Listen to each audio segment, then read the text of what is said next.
Hello, horror lovers. Today I brought you a new batch of real and terrifying stories from Reddit. I found them in a 13-year-old Halloween thread, which means at least a few of them are definitely worth your attention. So grab some snacks, get comfortable, subscribe to the channel, and enjoy. Story 1. This is absolutely true. Although most people I tell this story to in real life don't believe me. When I was very young, my parents used to let me stay up late on weekends and watch TV until I started to fall asleep. I loved those nights and tried to stay awake as long as I could, just because I was allowed to. One night, I was almost asleep on the couch when I heard a sound coming from our porch. It was the creaking rhythm of our old porch swing, rocking back and forth. I felt a chill crawl up my spine. Quietly, I crept toward the bay window in the living room and looked outside. There was an elderly woman sitting on the swing. She looked about 50 years old. She was wearing nothing but a nightgown. It was soaked in blood. In her hands, she held a large kitchen knife. Panic swallowed me whole. I ran to my parents' room screaming, but I was too terrified to form words. They could see I was deeply shaken, but when I finally managed to explain what I had seen, my father became furious. He said I must have been dreaming and ordered me back to bed. I refused. I kept crying and screaming until he lost his patience. Finally, he grabbed me by the arm and dragged me to the front door to prove that there was nothing there. I fought, screamed, begged him to stop, but he kept pulling me forward. We reached the door. He unlocked it. Threw it open. See? There's nothing. I have never seen such terror on my father's face as in that moment. The woman slowly turned her head toward us. She looked directly at us. And then she stood up, the knife still in her hand. My father slammed the door shut, told my mother to call the police, and disappeared down the hallway. He returned moments later with a 12-gauge shotgun. He cracked the door open just enough to push the barrel outside. "What are you doing here?" he demanded. She replied, calmly, "Someone killed my husband. But it wasn't me." My father told her the police were on their way. She panicked, clutched the knife tighter, and walked off into the darkness. 15 minutes later, she was found trying to break into one of our neighbors' homes. After that night, I never slept in the living room again. Later, my mother told me that the woman was mentally ill and had stopped taking her medication. She and her husband had argued. She had tried to attack him with the knife but hadn't seriously injured him. When he forced her out of the house, she cut herself, either trying to end her life or to make it look like he had done it. The police never spoke to us about it. That's all we ever learned. Story 2. When I was younger, we often visited my grandparents during holidays, even though we lived in a different city. My aunt lived 2 houses away from them. The woman who lived between their houses was terrifying. She was tall, over 6 feet. She wore chains around her neck, a dress, and heavy work boots. The only times I ever saw her outside were when she was in her backyard garden or scrubbing the exterior walls of her house like she was trying to erase something from its surface. She screamed at us children, called us names, told us the devil would come for us. The adults warned us to stay away from her. Whenever we had to pass her house, we ran. She would stand at her windows and stare at us as we went by. On Halloween one year, one of my cousins dared us to knock on her door for candy. I was terrified but didn't want to look like a coward. We were in a group, after all. Someone rang the doorbell. Inside, we heard loud banging, doors slamming violently. Then she opened the door. She was holding a severed head. We ran screaming. The adults told us it was just a Halloween prop. They said we shouldn't have bothered her. About a month later, my parents received a call. That woman had tried to kill my aunt. My aunt had been carrying groceries inside with my baby cousin in her arms. The woman came up behind her holding a wire saw, the kind with handles on both ends. She looped it over my aunt's head and started sawing. My aunt screamed and kicked at the door. My uncle rushed out and struck the woman with a fireplace poker. The police investigation later revealed that the woman had been digging tunnels beneath her house, tunnels that extended under my aunt's home, my grandparents' house, and another neighbor's property. She had been hauling the dirt up and spreading it across her raised garden beds. Beneath her house, there was a shrine, and inside it were several severed human heads. My aunt survived, but she has a long scar across her neck. Story 3. This is my first post, and I understand that doesn't make me very credible. But this is the truth. My mother remarried about 2 years ago. My father had died when I was 12, so she had been a widow for over a decade. This new relationship moved quickly.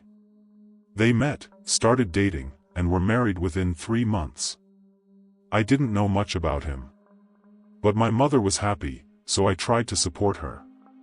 She moved into his house in Northern Virginia.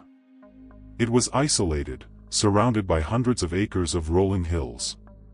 Beautiful, picturesque, and deeply unsettling. From the moment I arrived with my fiancé for the weekend, I felt something was wrong. He was friendly, warm, welcoming. But the air inside the house felt heavy, pressurized. That evening, while we were showering together, my fiancé suddenly stopped mid-sentence. "What's on your back?" "What?" "There's a huge mark. It looks like a bruise." I jumped out and tried to see it in the mirror. Then we finished in silence. That night, I couldn't sleep. The only window in our room faced an endless black field. I felt certain that if I didn't cover it, someone would be standing out there, watching. The next morning, I had a breakdown. I woke up crying and couldn't stop. "We have to leave," I told him. He tried to calm me down, saying it was probably just discomfort seeing my mother with another man, that it would get easier. But I knew. We had to leave. As soon as we drove away from the house, the weight lifted. Then my fiancé spoke. "Did you really look at that mark on your back?" "Yes. It looked like someone had pressed their hand into the center of your back. The fingers spread wide.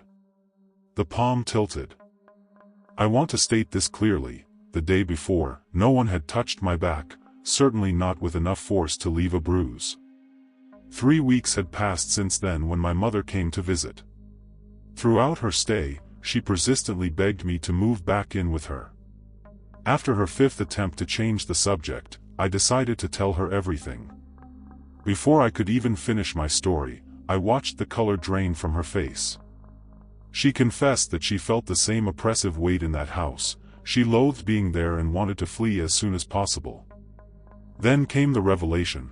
Her new husband's previous wife had shot herself right in front of the house, in the very field overlooked by our bedroom window. I was working day shift security at the HSBC building in downtown Vancouver. A call came in from the high-rise, a suspected heart attack involving one of the lawyers. I grabbed the automated external defibrillator, AED, radioed the medics, and bolted for the elevator. When I arrived, the lawyer, let's call him Tom, was collapsed on the floor, clutching his chest. His skin was deathly pale, cold, and clammy. He was gasping for air, moaning about an agonizing pain in his chest. I cleared his colleagues out and stayed with him until the paramedics arrived. By then, he was drifting in and out of consciousness. The paramedics burst in and took over with their advanced gear, so I stepped back to log names and timestamps. Tom regained consciousness one last time, pleading with the medics. He cried out that he didn't want to die, that his will wasn't ready, that he needed to call his ex-wife. Suddenly, his eyes locked onto something at the ceiling, right behind the medics. His face, already white, turned a ghostly, translucent gray. He tried to recoil, to crawl away from something unseen, but the medics held him down, telling him to stay calm. He didn't even hear them.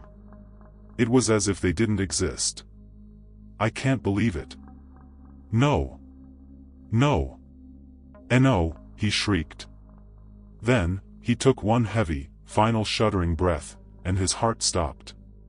They couldn't bring him back. To this day, we don't know what he saw. I have another story, one I only recently posted to No Sleep. I work in a skyscraper in downtown Vancouver, a relatively new build on the site of an old office tower, now home to wealthy residents. One night, a woman approached me, looking completely frayed.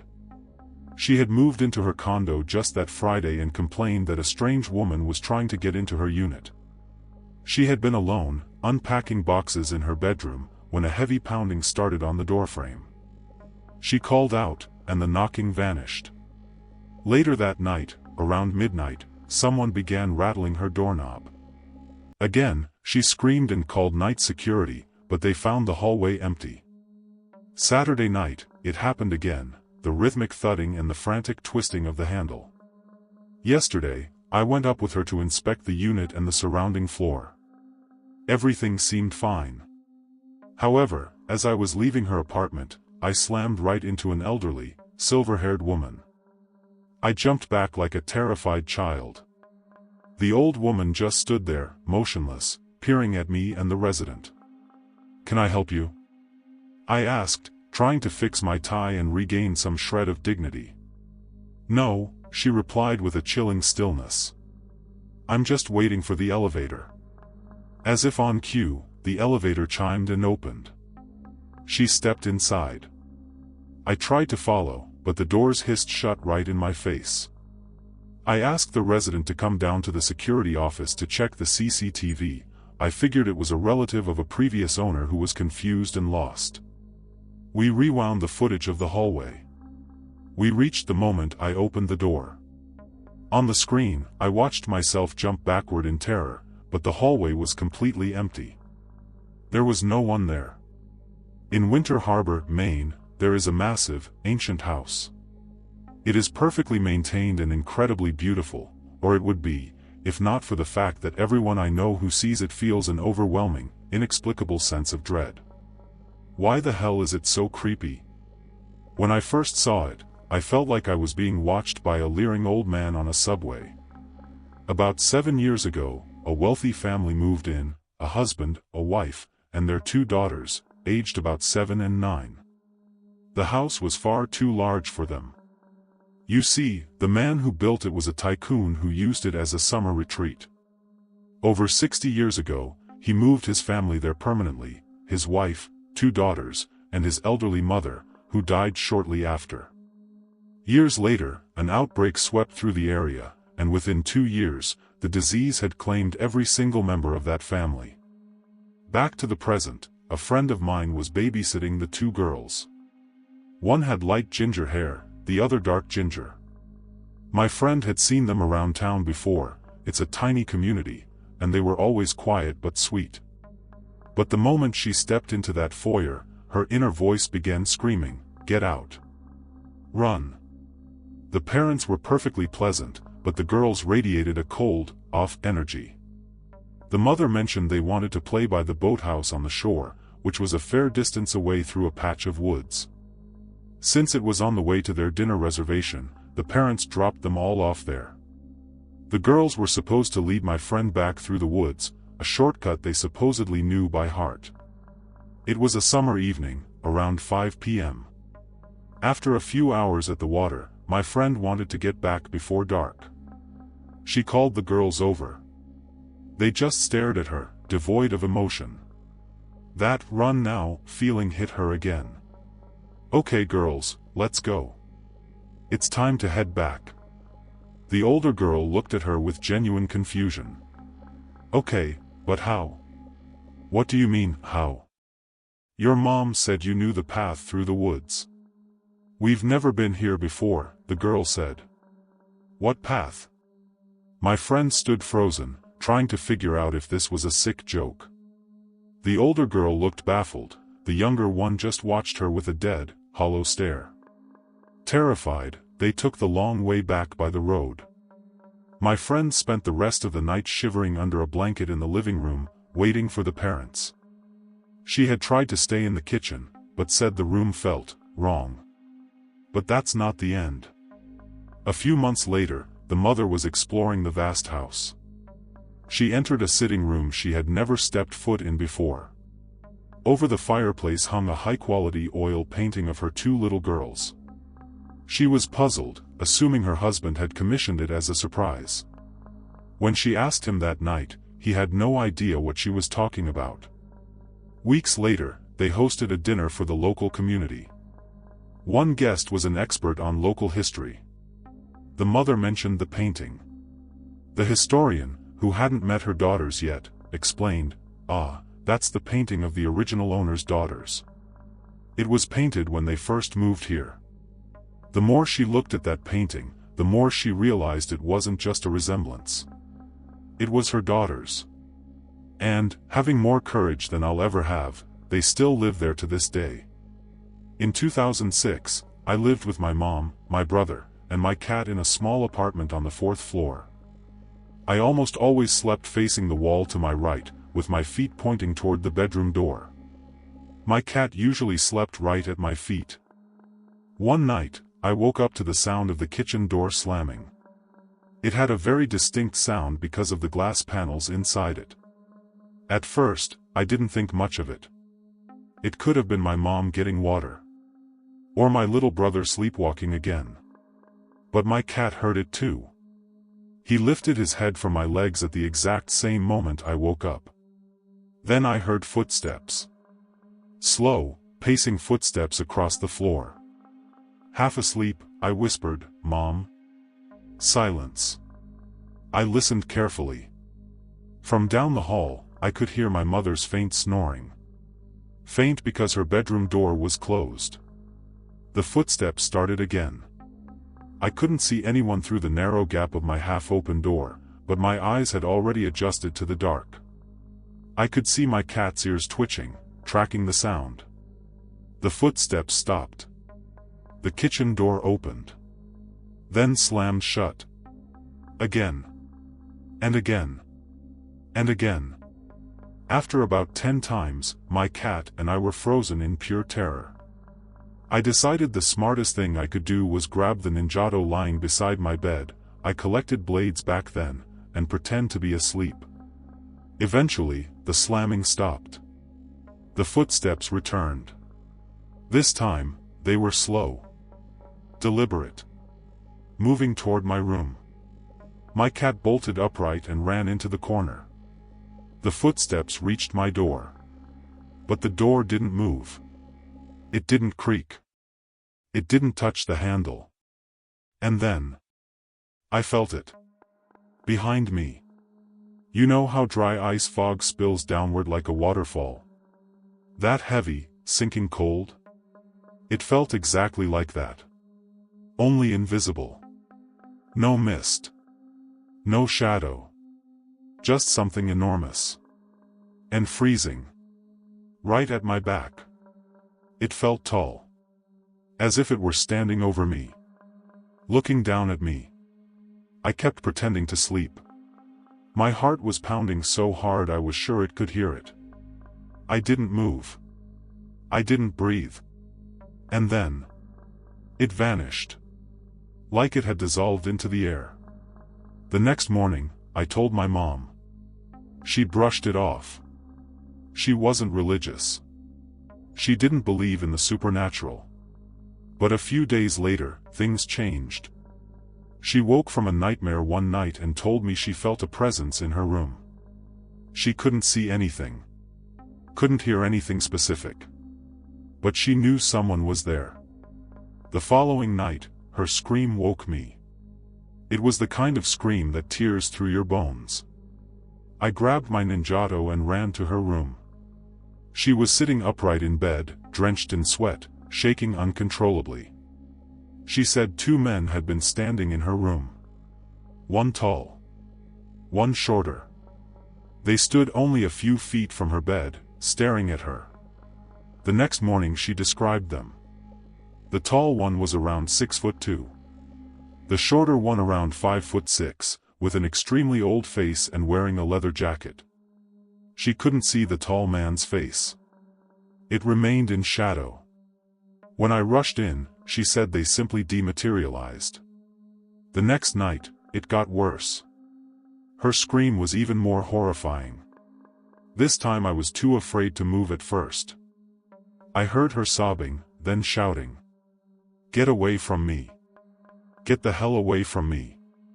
I forced myself up and ran in. She was trembling again. The next day she told me they had returned. But this time, they weren't standing a few feet away. They were inches from her face. Leaning closer. Closer. When she screamed at them, they vanished. She passed out. We never figured out what it was. My mom spoke to her best friend, who was Chinese. At the time, my mother was an artist. She painted Genghis Khan and other Asian imagery. She had just completed a painting of a Chinese female dragon. According to her friend, the dragon might have attracted negative spirits. I don't remember the exact explanation. But she told us to place the painting on the balcony, facing the wall, hidden from view. We did. The men never appeared again. The cold presence behind my back never returned. Was it the painting? Or the incense we burned through the apartment? I don't know. But I do know this. It was the most terrifying thing I have ever experienced. I wish I had found that thread sooner. I've always wanted to share this story online. Years ago, my friend and I used to hike near his house in rural Pennsylvania. There were acres of abandoned forest owned by a nearby psychiatric hospital, once a large resort-style institution. The land had been unused for over a century. The forest had swallowed the old roads, walls, foundations. We explored for fun. One day, 4 or 5 miles in, we found an old cabin filled with tools. The wooden door was rotted, so we broke the rusted lock. Inside were trench shovels 15 feet long. Hand-driven plows. Scythes. Everything covered in a century of rust. It wasn't scary.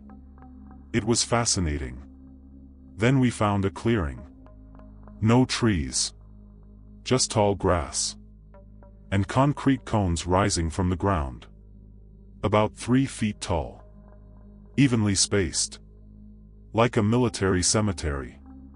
But without names. In the center was a stone plaque with a brass plate. It explained that long ago, a building on that site had burned down. Patients working there died in the fire. Many were undocumented. Anonymous. They were buried there. The cones were added later to mark the mass grave. The building was never rebuilt. The sun was setting. We felt sick. We started heading back down the hill, not the way we came. A few miles later, we found the stone foundation of an old resort building. We stepped into the center. That's when I saw it. A white blanket. Bright white. Everything else around it was gray and decayed. I picked it up. There was faint writing stitched into the corner. I lifted it toward the fading light and read aloud. Property of Wernersville State Hospital. Do not remove from premises. If found, call this number and report location immediately. I looked up. My friend's face was drained of all color. That's when I noticed something else. The ground where I stood was too clean. No leaves. No stones. Just flat, packed earth. We ran. As if our lives depended on it. We found the fields. Found the road. Reached his house. His parents contacted the hospital. They never gave an explanation. Of course they wouldn't admit if they had lost a patient. That's all the stories for today. Let me know which one unsettled you the most. And if you have your own, share them. Sleep well.